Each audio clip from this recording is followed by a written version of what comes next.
lost. I was like, wow. It was This is my friend Debbie. We are going to talk about her journey.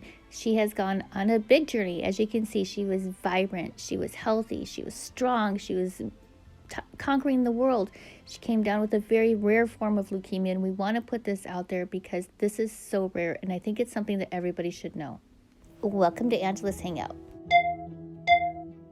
4. We're on part 4 now. The recovery. This is a good one. I didn't set Now my this alarm. is really intense, So I'm released from the hospital on, Shadow wants to join us. they can see the kitty butt. I know. On September 23rd, I think I said. Yeah, September 23rd. So I was in there for 23 days, so I was basically released a week early. So, because my white blood cell count was going up, and when it reaches a certain point and your body's doing okay and you don't have any more fevers, blah blah, they will release you. And you're eating, and I made myself start eating. So they released me, and I get to my brothers and sister-in-laws, and the first couple of weeks went well. You know, they tell you to stay active, walk as much as you can. You have to bathe every day, well, shower, not take a bath, but shower every day, because you have to stay very clean to help yourself from infection. And so the first 90 to 100 days is very crucial because you're more acceptable to getting a rash. I mean, you're more vulnerable to getting an infection. They called us like newborn babies, like a rebirth, because that's how we're treated and that's how you feel. So they said, you know, you're gonna sleep a lot and try to eat a lot of good food, not bad food. Because his cells are still grafting mine. yours, Mhm. so your body is taking over his, and it's kind of, that's where they come with reborning. Yeah, and the no immune system and just everything, yeah. And I didn't quite understand that until I started going through the process. And so the rules with the 90-day for some hospitals, I've noticed from this group that I'm on, it's 100 days, but Stanford does 90. So one of the rules was this wonderful mask that I showed in the last video. I have to wear it anytime I leave the house. So every time we went for a walk, I had to wear it. And any stores, the first 50 days, they prefer you not to go into any stores at all. Just because, you know, people and germs and everything, not just COVID, but anything. But if I had to make sure to wear this, but I didn't go anywhere. That's why you have a caretaker, you know, so they can do all that for you. And my sister-in-law, again, was my caretaker. And so, yeah, you just basically wear this anywhere. So for the first 90 days, yeah, the mask, no berries, no strawberries, raspberries, because they're, when you rinse them, no smoothies. Right, not even frozen. If you were like dying for berries, like you can't live without them for 90 days, then you can have them if you boil them in water for a while. I'm like, it wasn't even berry season and I can live without it. But anyway, those are hard to get all of the like, you know, dirt particles or anything off of, apparently. But you can have other fruits like cantaloupe and watermelon, because the inside is the thicker skin. Yeah. And then like no blue cheese or Parmesan, no nuts. You could have almonds. Why? But Because they mold easily or something? well, because blue cheese and Parmesan are already like molded cheeses. Oh, okay. So that can have some kind of a fungus in it. Or like some type of a bacteria in it because it is an aged cheese. Yeah. That can cause an infection in me. Wow. Yeah, we're very sensitive. We're very sensitive. You did the little babies. You get the little Exactly. baby stuff. And then as far as like lettuce and vegetables, you know how they have them prepackaged and everything. Not to buy those because you're trusting someone else that's doing the rinsing off. So they want you just to buy it whole, not packaged already. And if you're going to use that stuff, to rinse it off in warm water, not cold. Did they say to do it with vinegar? No, just warm water. Oh. And no going out to restaurants, no receiving restaurant foods through Grubhub, no restaurant food whatsoever, because we don't know how they're handling their food, how they're cooking their food, and that can have some sort of a bacteria in it if they don't cook it all the way, or you know, salmonella and all of that stuff, you know, can cause me an infection. I couldn't like run over to 7-Eleven or AM/PM and grab myself a fountain drink. No fountain drinks at all. Had to all be bottled because we don't know if they're cleaning the thing. Oh yeah. Yeah. So everything had to be bottled. So no self-serve ice creams. No, that's what I was just gonna say. No self-serve ice cream, yogurt. No Subway sandwiches. None of that. Nope, that's a restaurant. Nope. In your case, Chipotle. Nope, couldn't have any Chipotle. I couldn't kiss this animal right here. It was sort of sad. And then when you do, if you do pet, you know, your dog or your cat, you have to wash your hands after just to make sure you get off all their fur and whatever else, because you don't know where animals go. And the litter box for a cat, I couldn't clean that out or anything, you know. I mean, just scoop the stuff out. I couldn't do that because I could breathe in anything. You couldn't take care of that. So my sister-in-law fully took care of Shadow. Shadow was very confused. It was a sad situation. All meats had to be well cooked. No, I like things medium well. But anyway, well, I couldn't go to any restaurants anyway, so it didn't really matter. My brother would barbecue, and he usually just well done. So, but anyway, for sensitive people with meats that love it, a lot of people like their steaks rare or medium rare or something like that. All meats. Even now, to this day, they told me if I get a steak or hamburger or whatever, make sure it's still well done, because I'm still no pink. Yeah, because I'm still a baby. And eggs, they have to be scrambled, no over easy, sunny side up, because it's not fully cooked. So all eggs are scrambled. Even with that big old pink mask on, I really can't go anywhere where there's a lot of people. I can't go by construction sites. No Super Bowl for you. No, I couldn't go to the Super Bowl. And it's still like that now. And no gardening for 6 months, no doing any yard work or anything, because there's a lot of fungi stuff in soils for gardening. I could do it now, but I couldn't do any house cleaning for the first 90 days. Darn. And also for the rest of my life, I need to avoid sunburns, and you know, I have sensitive skin anyway, so and I used to burn a lot, so no sunburns. So basically stay covered up. And I got these cool arm sleeves now that I wear. I have a picture actually that I wear hiking now so I don't always have to wear like a jacket or a long sleeve shirt. It's just easier to wear a short sleeve shirt. Especially the last couple. It's been really hot here the past couple days. It's been like in the 80s. And she's still out there hiking stuff like crazy. It was it wasn't smart of me to do, because now I've noticed exercising when it's warm outside really affects me a lot. But anyway, so, you know, always wear a hat, stay covered up, lots of sunscreen, which I use and carry everywhere with me now. What block did they recommend that you use, like block of sunscreen? You know, 30's fine, but I bought everything 50. They prefer 50 or more. And make sure you're always reapplying.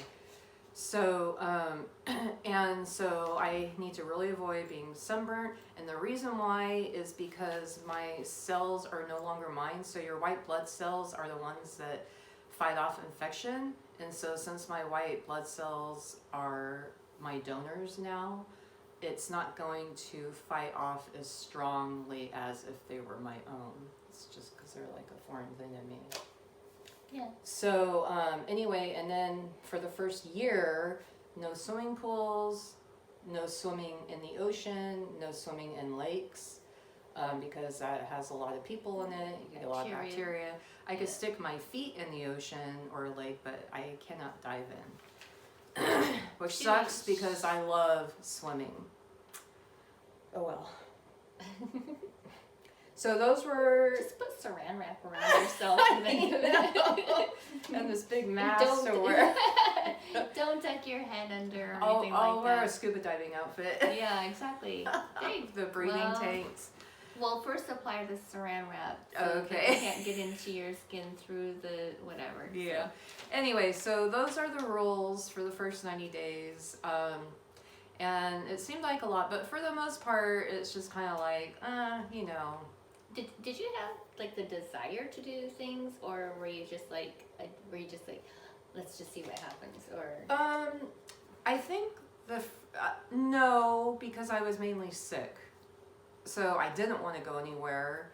And as far as the eating out, I thought that was going to affect me, but for me it was okay. Because at this point you're still trying to eat, right? They're telling you have to eat. Yeah, and by the time I got to my brother's house, I got my appetite back pretty fast. Actually, I guess because my white blood cell count kept going up. So they said the more that goes up, the better you'll feel, and it was true. So, and it was going up fast. So I think just as the days went on, my appetite came back fast. I was eating a lot, and I was losing weight. It was a weird thing. Anyway, but you're like, oh, and now I got my metabolism. I know I've got this dude's metabolism. I like it. That's long gone now. But okay, seriously. But it didn't bother me. I mean, my sister-in-law, of course, did all the cooking, but and her food's fine. It's not bad at all. So I don't know if it's because I didn't have to worry about doing the cooking and everything. It just I don't know. It didn't bother me. I was excited when I was able to go out to eat, but I didn't miss it as much as I thought I would.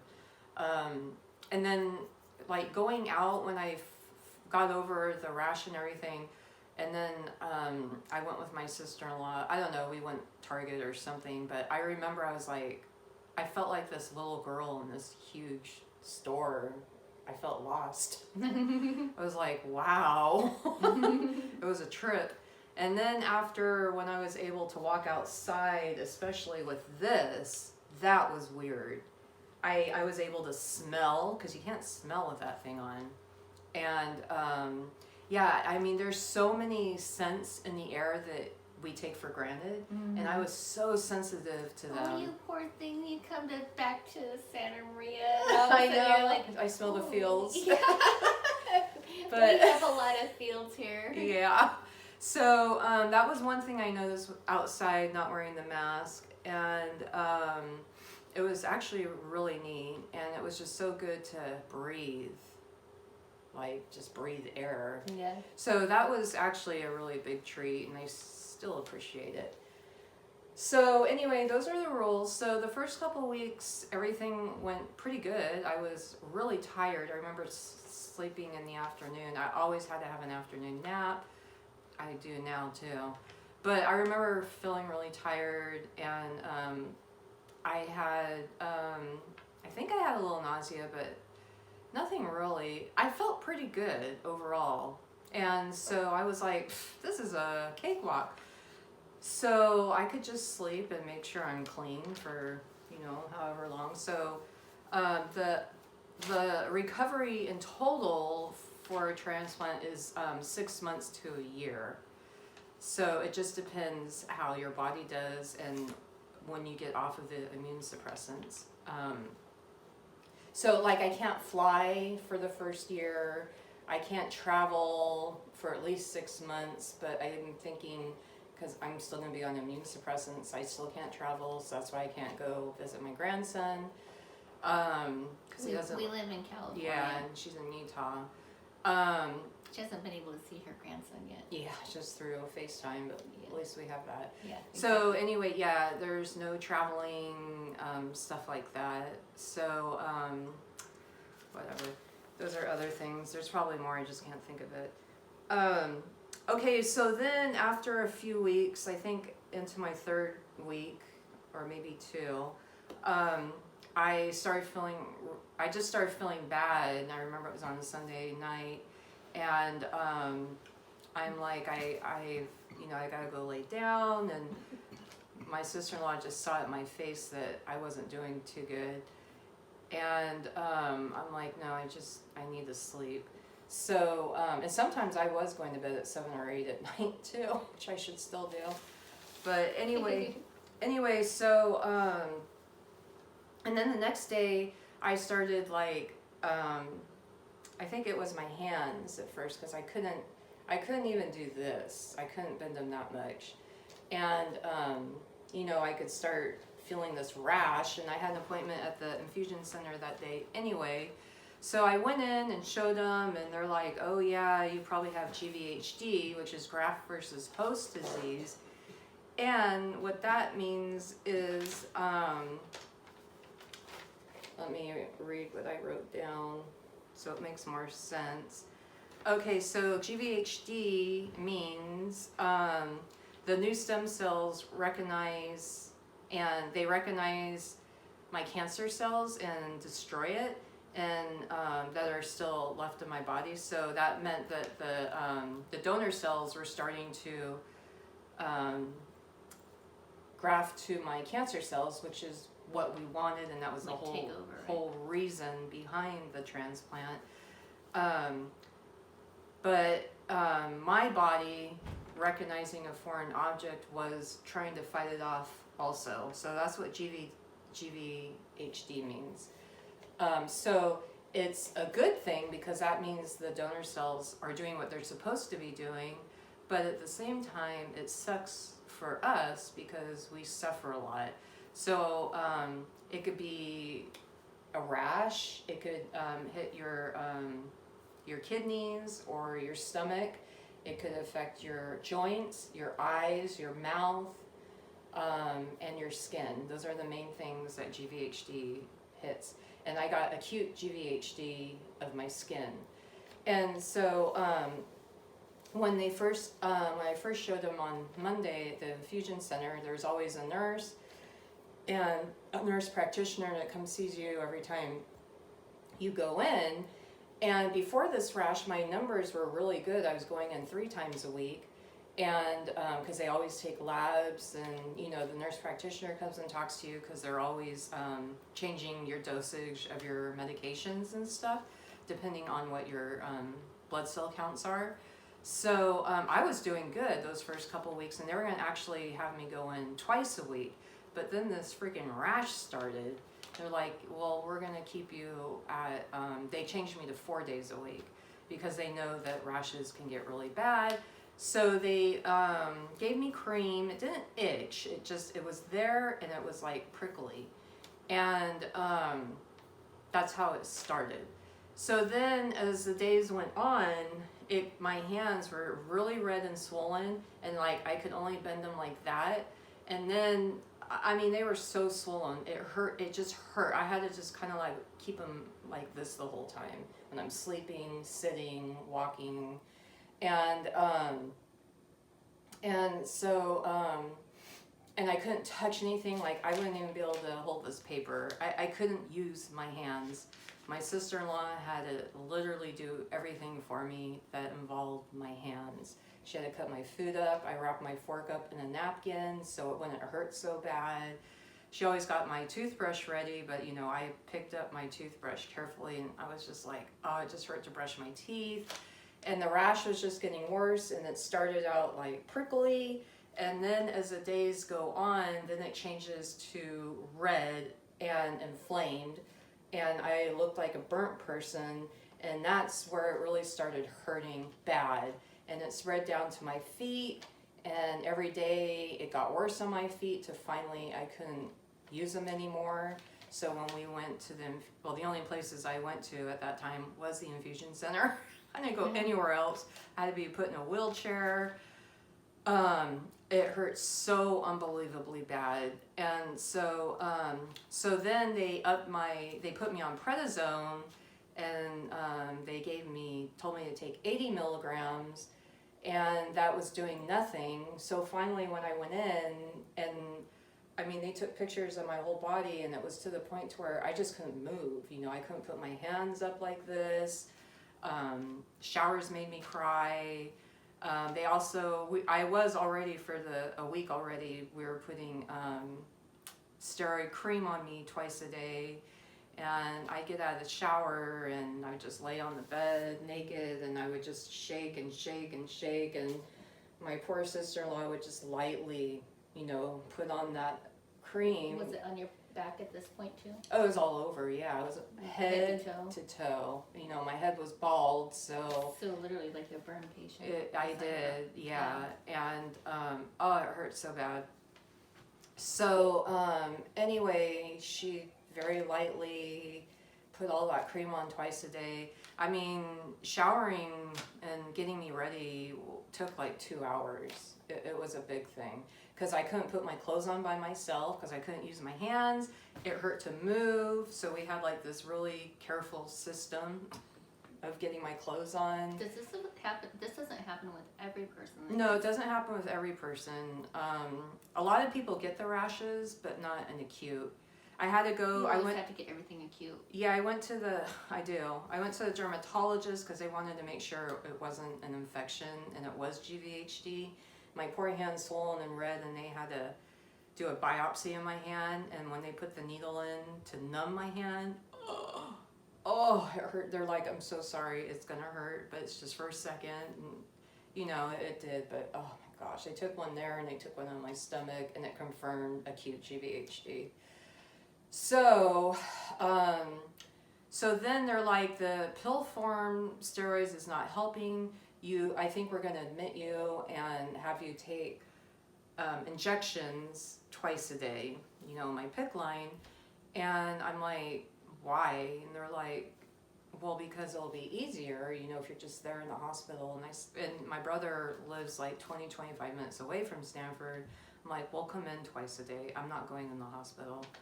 So they're like, okay. So we were going in twice a day, 7 days a week for 2 weeks of getting these steroid injections. And I was having 120 milligrams of steroids a day. And it kept me up. It did all that. It didn't make my appetite any different. Did it make you super grouchy? We weren't talking then, so I don't know. I was in too much pain. I think I was in too much pain. It made me sensitive. But I did a lot of crying, but I was just in so much pain. And I was just so tired of it. Like, I was like, I'm so tired of everything. When am I going to be normal, you know? And, but it mainly, I don't recall. I know towards the end when I started feeling better, I know I got a little grouchy. Mm-hmm. I don't know, talk to my sister-in-law. She's the one that had to deal with me.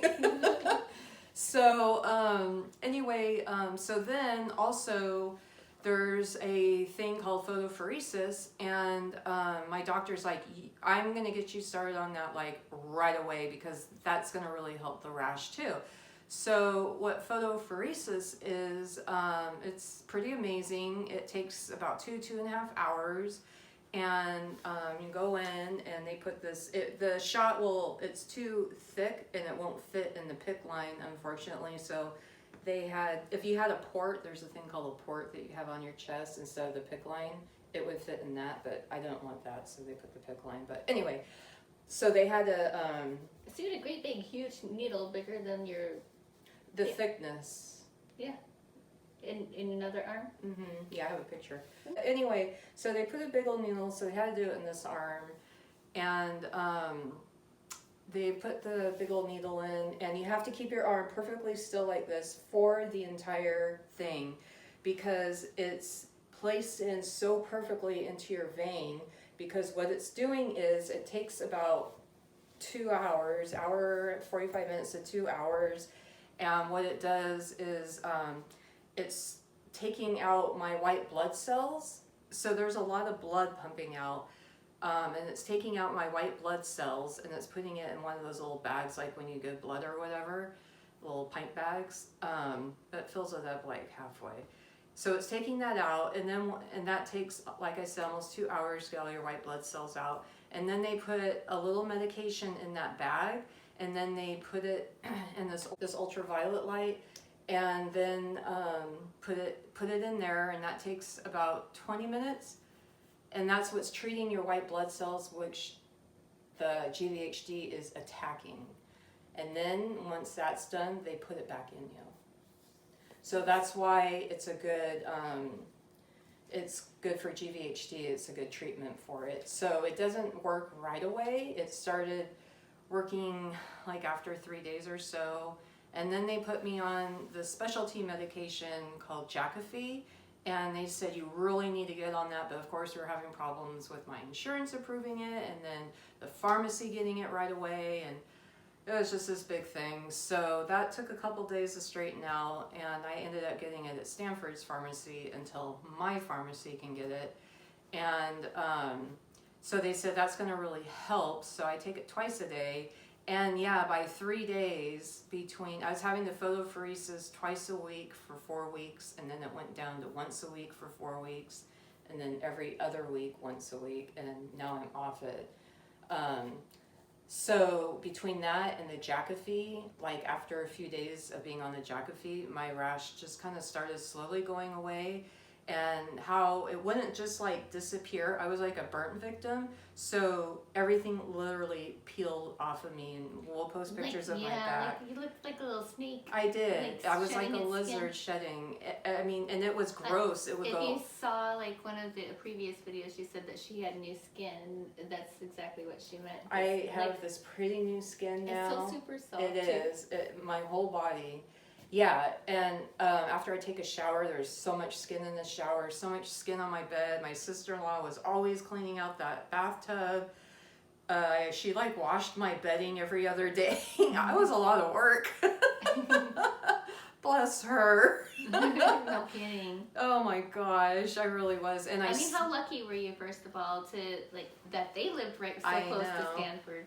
And for her to be able to take the time, she was a and your brother too, to take the time fantastic under caretaker. Yeah. Yeah, and they were going to put me. Did she have previous experience with this, or? Yeah, she takes care of a lot of her family members and stuff. But like not. Not. I think I have been the biggest case, but no, but she does have experience, and she's, you know, she knows what she's doing with stuff like this. I was very fortunate.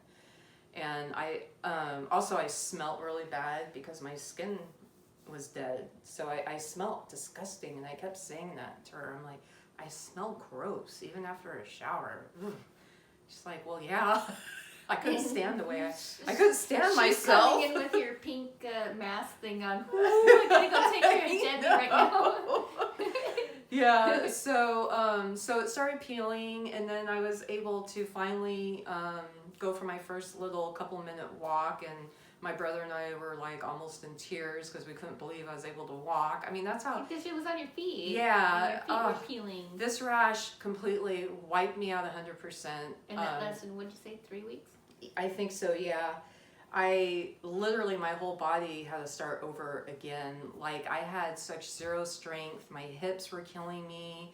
I felt 100% wiped out. We got through the rash. I was able to stop going in twice a day, 7 days a week, getting steroid injections, which didn't help. It was that Gvhd that helped, but whatever. Anyway, and then I was just down to going 3 days a week to the infusion center, which was great. And then a couple weeks after that, I started getting over that stupid rash. I get BK virus, which is like a bladder infection, and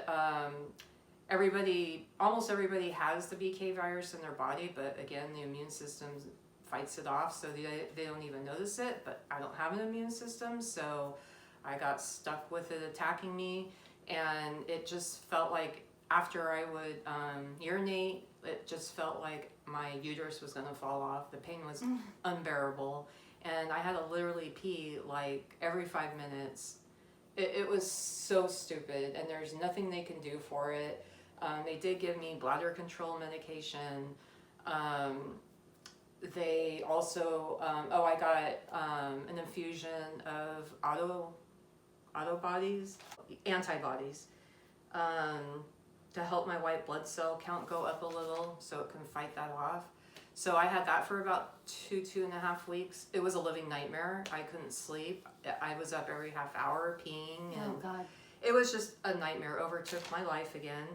And so once I got through that, in short, I started doing a lot better. I kept walking, not when I had the BK virus, I couldn't because I have to pee. But once everything kind of started going away, that BK virus, I would walk in their backyard, back and forth, back and forth. I started off with 10 minutes, then 15, then 20, and then 30.